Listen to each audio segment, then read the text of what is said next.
What's up guys, my name is Ace, and today we're going to be covering how to counter Prophet's Seeker Mine in Black Ops 4 multiplayer.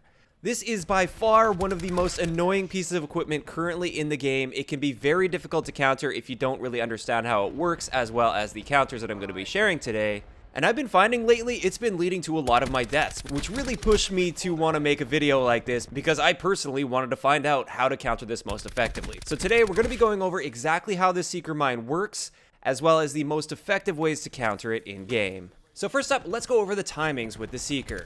Now from the moment the Seeker is thrown to the moment that it will self-destruct, assuming it doesn't find an enemy, this is 30 seconds. So if you throw one out, it will start roaming around for 30 seconds until it finds an enemy player. If no enemy player is found within 30 seconds, it just self-destructs, it just blows up. However, this is very rare. It will almost always find an enemy player at some point within that 30 seconds. And once this happens and the Seeker drone finds that enemy and locks onto it, you will hear this distinctive beep. Once you hear that beep, that means it has locked on and it will be going straight for an enemy.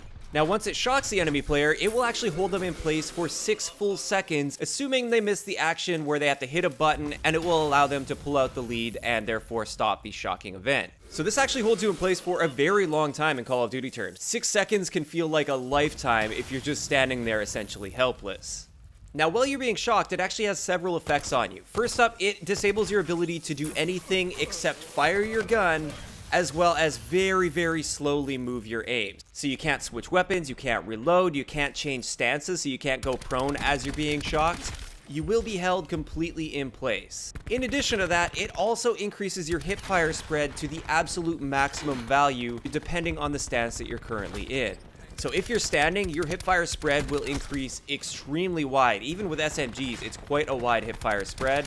And that makes you fairly useless against people. Even if they rush right in front of you, you will often be missing most of your shots. Now, as for the detection range of the Seeker Mine, it's actually pretty incredible. It seems like there is some soft detection from basically an infinite range. If there's only one enemy player on the map, no matter which way you throw that Seeker Mine, assuming he's not using Cold-Blooded, it will find him. Even if he's on the opposite side of the map, in the opposite direction that you throw the mine, it will start heading in that general direction towards him. And the moment it gets a line of sight on that enemy, or it gets within a radius of that enemy, and it's quite a large radius, it will lock onto that enemy and it will go straight for him.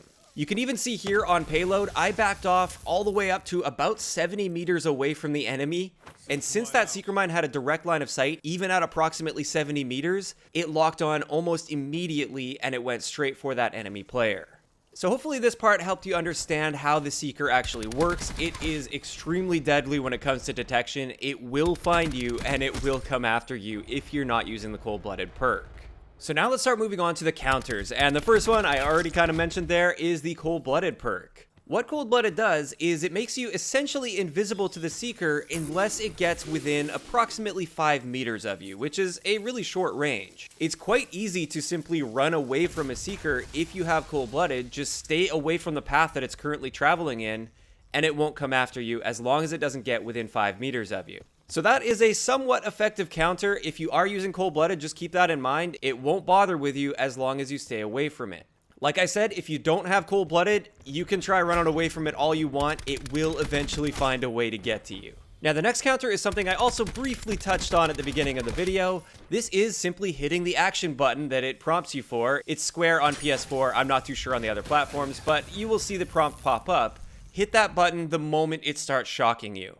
With this, I timed it out. You get exactly 1 second to press that button, and if you press it in time, your character will pull the leads out and it will stop that shocking event. However, it will still take you out of the fight for a little bit of time to complete that animation. It's just far better than actually being shocked by it for 6 seconds. Now with this, I have noticed it can be quite buggy as well. Especially in an online environment, it's really hit or miss. There have been plenty of times where I see this thing coming, I'm prepared for it, and I start mashing the square button repeatedly before it even gets to me, and I still don't catch that in time, and it still shocks me for 6 full seconds. And I honestly can't explain those situations. I don't know why that happens, and it is really frustrating when that happens. Keep in mind, I also tested holding square before it gets to you to see if that would also just immediately trigger that animation where you pull it out and you don't get shocked. However, that did not work. You have to actually end up pressing that button within that 1 second window that it gives you. Now, if you want a foolproof way to do that every single time, run the Tac Mask perk. If you're running Tac Mask, it will automatically pull those leads out and complete that animation without you having to hit any buttons. That's just part of the perk. Again, it will still take you out of the fight for a brief moment, but you will never actually get shocked for the full 6 seconds if you're using Tac Mask against the Seeker.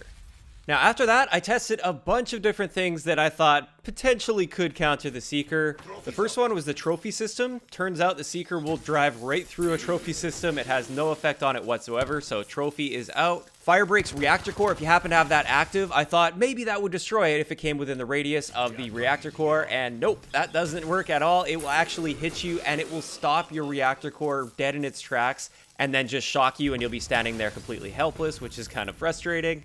Torque's Razor Wire and Barricade, they don't seem to do anything at all against the Seeker. And aside from that, all the ones that actually do counter the Seeker are just things that deal damage. So if you Gravity Slam a Seeker, then yeah, that will destroy it. Or if you shoot it with an Annihilator, of course, that will destroy the Seeker drone. But as far as like great secret hidden counters that are built within the specialists or equipment, there's nothing that really seems to counter that Seeker. Now, a really interesting thing to point out, though, is yesterday it appears a new specialist was teased, and we will likely see it come next week, and it looks like the specialist will have an EMP grenade. Now, it is very likely that this EMP grenade will end up countering the Seeker. However, I obviously don't know at this point. Of course, I will be doing full testing on that as soon as I can possibly get to it once that is released, so make sure you subscribe to the channel if you haven't already to keep up with all of these sorts of breakdowns that I do constantly on this channel. So when it comes to items that you can put on your class, the only real things that seem to counter the Seeker drone at this point are going to be Cold-Blooded, which makes it so the Seeker drone has a much harder time detecting you and won't actually lock onto you unless it gets within about a 5-meter radius of you. And Tac Mask, which isn't a full-on counter, it basically just auto-triggers that event. You will still be out of the fight for a brief moment of time. So both of these I would consider to be soft counters rather than complete hard counters, but they definitely will help against somebody using a Seeker. I guess I should also briefly mention here, Engineer is somewhat of an effective counter as well. That will just allow you to see the Seeker through walls, which will allow you to prepare for them better. However, it doesn't affect the Seeker in any other way, unlike Cold-Blooded and Tac Mask. Now, the good news is I've got a couple other counters that don't rely on your class setup or anything like that. It's just certain techniques that you can use to effectively counter the Seeker. The first technique is great, but it does kind of rely on your surroundings within the moment. If you hear a Seeker or if you have Engineer and you see it through walls, you just know that there is one nearby. Try to jump on top of something as soon as possible and pretend the floor is lava. Assuming you can get on top of an object that's high enough and you can do it fast enough, the Seeker will completely ignore you. If, however, you jump up onto that object a little bit too late and that Seeker has already pretty much closed the distance on you, it will still shock you as you're on top of that object. Now, unfortunately, like I said, this is situation specific. Sometimes you simply won't have the time to mantle up onto an object, or you might be in a situation where there are no objects nearby that you can get on top of. And that's kind of frustrating, so this leaves us with the last technique that I really like using, and it often takes people off guard. When I hear one of these Seekers and I pinpoint the direction it's coming from, Engineer will help a lot with this. Immediately go prone looking in the direction that that Seeker is going to be coming from. Now, this actually does several things. First up, it makes it a lot easier to shoot the Seeker as it's coming towards you. If you're standing up, as the Seeker approaches you, it gets more and more difficult to shoot because it's a moving target that you have to adjust your aim for, and then you end up looking directly downwards, and that puts you out of the fight and screws you over, and you end up getting killed by the Prophet that is usually chasing that Seeker. When you go prone, it's coming directly towards you, and there's almost no adjustment to your aim required as it approaches you, and even if it does close the distance on you and start shocking you, you're prone, so your hip spread will only increase by a certain amount, and it's not a huge amount. That Seeker is going to be directly in front of your aim, and you'll be able to destroy it very quickly simply by shooting it. In addition to that, now you're going to be a lot more ready for the fight from the guy that's usually chasing the Seeker, because your aim isn't going to be looking straight at the ground while you're standing up. You're going to be prone, looking in the general direction of where that enemy should be coming from.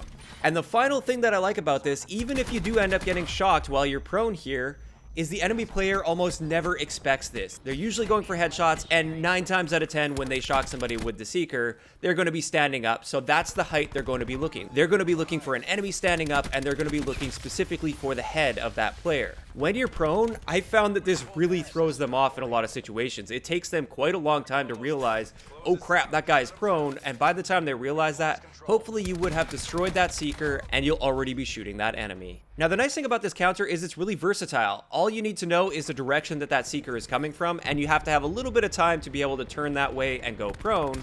But once you do that, I often walk away from these situations with a free kill on a Prophet.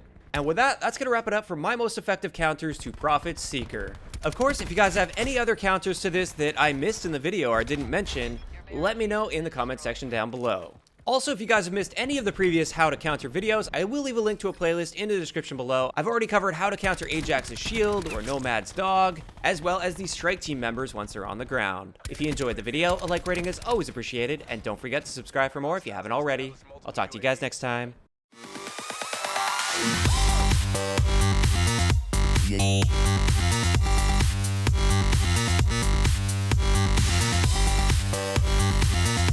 Yeah.